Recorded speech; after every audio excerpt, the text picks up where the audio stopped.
Okay, some big news breaking in the last couple of minutes or so regarding this year's WWE Hall of Fame induction ceremony. Now, I know a lot of people were thinking, what is going to be happening with the Hall of Fame this year? Of course, last year it was cancelled. It was one of the casualties of WrestleMania weekend due to the ongoing pandemic. It was postponed. Now, we knew that we were going to get the 2020 Hall of Fame class this year, but we do have some information about this year's Hall of Fame ceremony, the people that are going to be inducted, as well about the platform that's going to be streaming it. There's all sorts of information breaking about it in the last couple of minutes or so. So it was revealed on WWE's The Bump, their social media show, by Kayla Braxton, that the WWE Hall of Fame will be streaming on Peacock on Tuesday, April 6th, which of course is WrestleMania week, which will include the 2020 class as well as a 2021 class. So that's the significant element of that. It's not that we just got the Hall of Fame from last year happening. It's not just that we've got the 2020 class, but it also means we've got a second class, a 2021 class of superstars, legends, and icons that are going to be inducted into this year's WWE Hall of Fame. So if you're not familiar, of course, last year's WWE Hall of Fame class included, it was going to be headlined by Batista as the headline name. Other names included John Bradshaw Layfield, the British Bulldog, Davey Boy Smith, Jushin Thunder Liger. The New World Order was also going to be in there. That was going to be Kevin Nash, Scott Hall, X-Pac, and Hulk Hogan. The Bella Twins also were going to be the names that rounded out the Hall of Fame ceremony last year. And I think a lot of people thought, I certainly did going into it, I thought that we were probably going to see a situation whereby it was just going to be last year's Hall of Fame class. There had been lots of reports about it happening virtually this year, and there was going to be, and I think it probably still will be, a situation like that where we've seen it with quite a few other award shows, haven't we, over the course of the last 12 months or so, whether it's the Grammys, the Oscars, whatever, the Golden Globes, all that kind of stuff. It's all happening remotely, isn't it? That you have someone that hosts it, and it's kind of just this big giant Zoom call. And I know that with the pandemic, people are probably a bit tired with those Zoom calls and that kind of function, but I think the Hall of Fame is essentially going to be the same situation. The positive way to look at that is maybe that's not going to be the best thing necessarily to watch. Personally, myself, even as a long-time pro wrestling fan, as someone that enjoys the history of the business and respecting people that have come before us and really given their lives and their careers to pro wrestling, sometimes the Hall of Fame can be a bit of a tough watch in the sense that it can go on for a real long time, and if you're not one of those people that's necessarily totally entertained and thrilled by just speeches, and essentially that's what it is. And when you watch the Hall of Fame, you have to kind of rely on it hopefully being a good speech, don't you? That's essentially it, is that some Hall of Fames have absolutely fantastic speeches, some don't. Some are bad for good reasons, some are bad for just being bad. I think back to when Mr. T was inducted to the Hall of Fame on WrestleMania 30 weekend, and he was talking about his mother and all that kind of stuff, and eventually he sort of got shooed off the stage.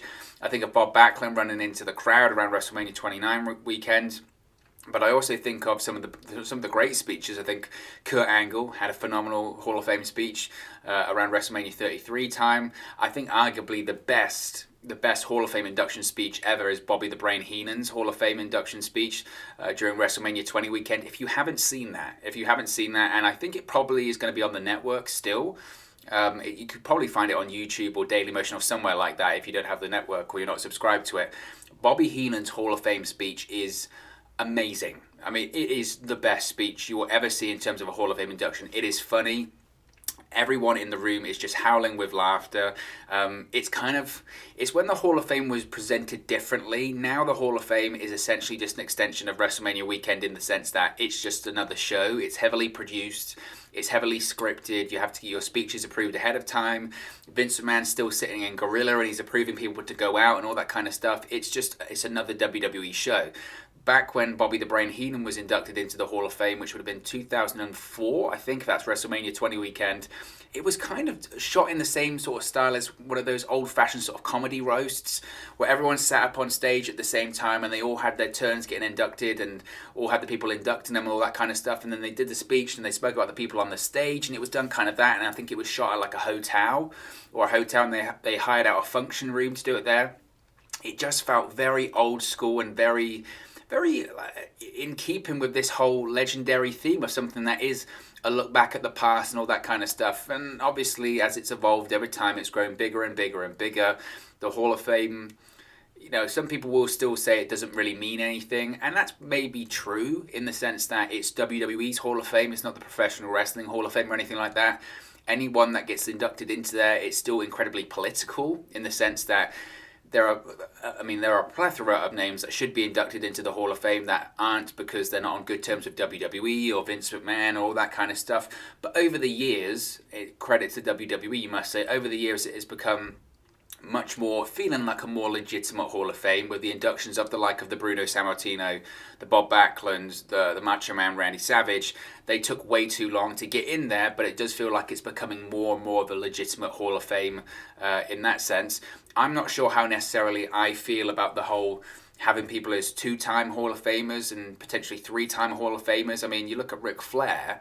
I mean, he's a Hall of Famer in his own right for a singles career. He's a two-time Hall of Famer because of his induction with the Four Horsemen. You would think at some point, now they're inducting groups like DX and the NWO and all that kind of stuff, you would think that Evolution at some point is going to be inducted into there. So you've got Ric Flair potentially going to be a three-time Hall of Famer, and realistically the list can go on and on for certain people. If certain people are in lots of factions, I mean, Sean Waltman, X-Pac, he was inducted with DX. He's going to be inducted once again when it comes to the NWO. Should he be inducted for his own contributions to his singles career? Absolutely. He absolutely should as well. I mean, the list really does go on and on. Scott Hall is another one. He's going to be inducted with the NWO. He's going to be a two-timer. Kevin Nash, he's inducted into the NWO. He's going to be a two-timer.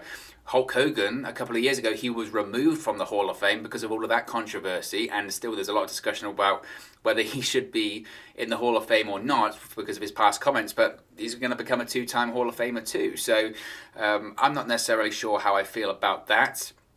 I think when it comes to the Hall of Fame this year, the names that I was really looking forward to last year about who was going to be inducted, I think Batista, obviously. I mean, Batista is very much my generation. I grew up with Batista in the spotlight, in the limelight, as someone that over here in the UK watched SmackDown religiously every Friday night because it was on at a reasonable time. This is when SmackDown was taped and actually came on the TV screens at 10 p.m. UK time. Actually, this is the crazy thing people forget. Back in the day when it comes to SmackDown specifically, because SmackDown was a taped show, it was taped on a Tuesday, and then it was sent out to all of the international markets, and it would air at the right time for that market. So, for instance, over here in the UK, it would air at like 10 p.m. UK time.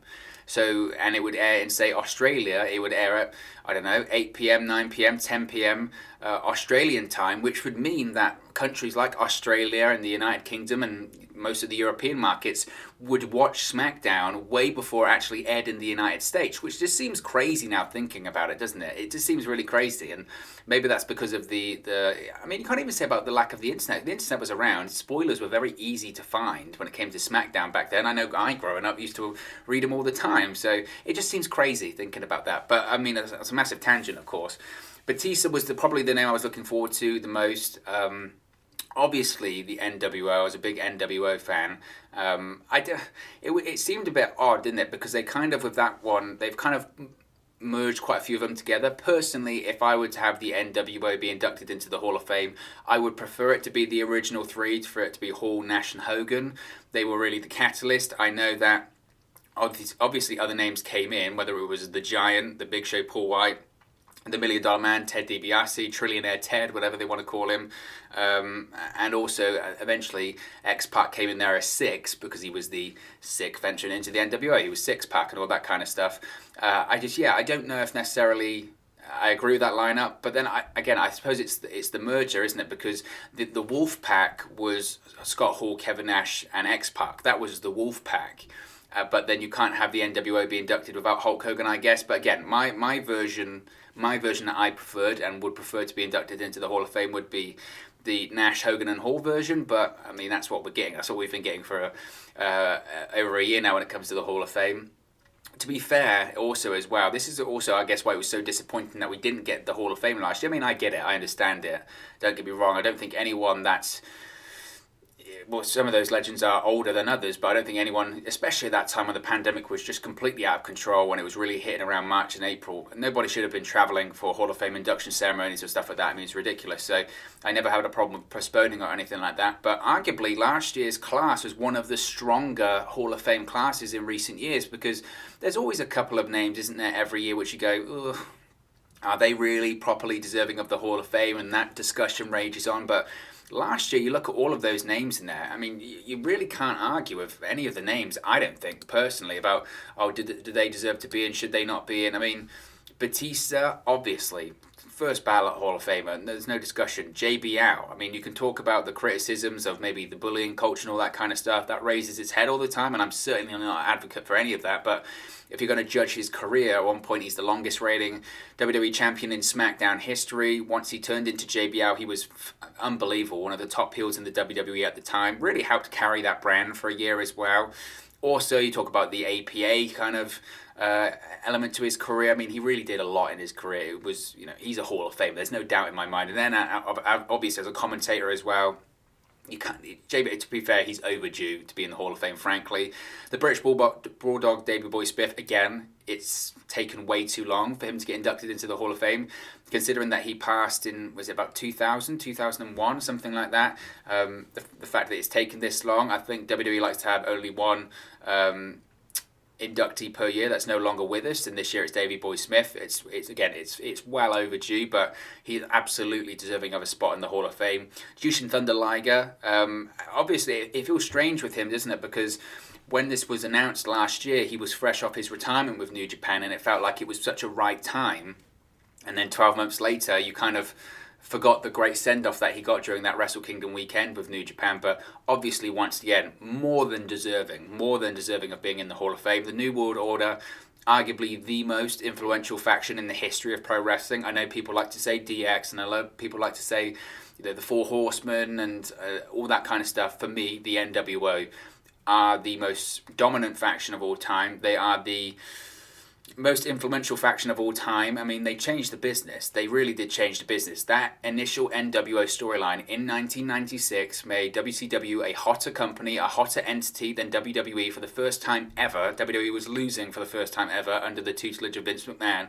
That was because of the NWO. That's how hot that angle, that faction was. So, again, I don't know how I feel about factions being added into the Hall of Fame, being inducted as groups. I get it. It makes it certainly more marketable, and that's essentially what it is. At the end of the day, it's a TV program, it's a broadcast, so that's what WWE looks for when it comes to that. But if you're going to induct groups and you're going to induct tag teams, then obviously the NWO has to be a name added into it. They have to be.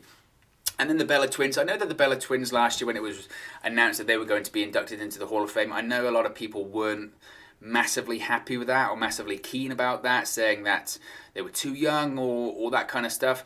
What you can't disagree with is their influence on the industry. I know it's difficult for maybe people of if you're around my age or maybe of a generation older, all that kind of stuff, to see that these people haven't had Brie and Nikki Bella haven't had a Hall of Fame worthy career and all that kind of stuff. But if you think about the generation that's a bit younger than I am, I mean, they're obsessed with the Bella Twins, and the Bella Twins have had huge success in WWE and outside of WWE. You look at their following on social media, look at the success they've had on reality shows.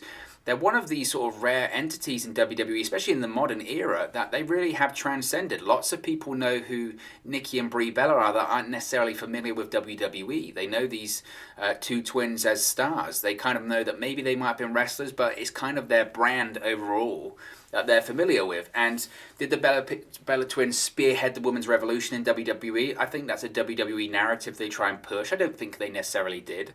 But you have to remember that they came up during a time where women's wrestling wasn't important. It was about looking good and being a fitness model or a model, and then being eye candy on television. And the Bella Twins were there during a period of time where that changed. Do I think they're as influential in spearheading that movement as the likes of an AJ Lee, a Paige, a Charlotte Flair, a Becky Lynch, a Sasha Banks? No, they're not. They just aren't, and they're not anywhere near as good a workers as those females either. But they certainly are influential people in the world of pro wrestling. They certainly have transcended into the mainstream, I think if you look at the money that they've made and generated for the company, then they're Hall of Fame worthy. So I don't necessarily have an issue with that. So I thought last year's Hall of Fame class was very strong. As far as who will this year's Hall of Fame class entail, well, we haven't heard anything. We really haven't heard anything, because I was under the assumption, like many people, that it was just going to be the 2020 class. So who could be this year? I mean, who knows? Who knows? I'm trying to think off the top of my head, who are those big names of people that really should be inducted into the Hall of Fame now? I think back to possibly names like Vader. I don't think Vader's been inducted into the Hall of Fame as of yet. Who would be that big inductee? Certainly going to be interesting, isn't it? There could be maybe a Triple H. Maybe being the headline inductee as a single star. I mean, that's a big name.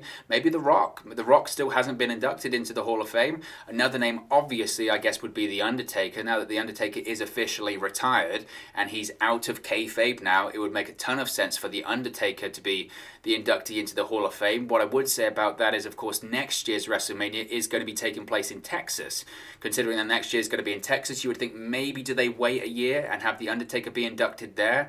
As far as who's local to the area that could be inducted into the Hall of Fame, well, if it's Florida, then it probably would be The Rock, right? The Rock could be inducted into the Hall of Fame. They wouldn't have to fly him out to Florida or anything like that.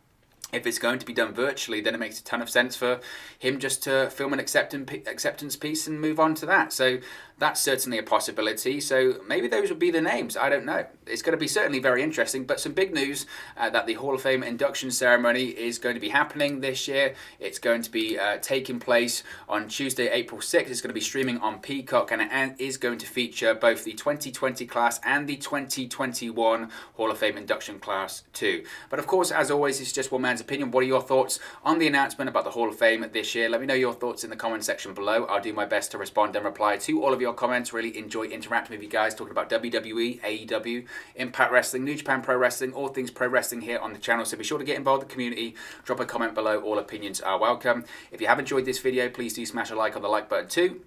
It really does help us out here on YouTube, go up the rankings and get to people's recommendation feeds if they haven't seen our videos previously. But most importantly, if you haven't already, please do subscribe to Wrestle News 365. You can do that by clicking the bottom right hand corner of the screen right now, or if you wait a few seconds, there'll be a subscribe button at the end of this video along with another video for you to watch. Thank you very much for watching, listening, streaming, or however you come across this video today, and I'll speak for you again very, very soon. Hey guys, thank you for watching, listening, streaming, or however you come across this video today. Be sure to click on the video on the right there to watch our next video, or click the bottom there to subscribe, or the bottom right hand corner. Thank you very much, and I'll speak to you again very soon.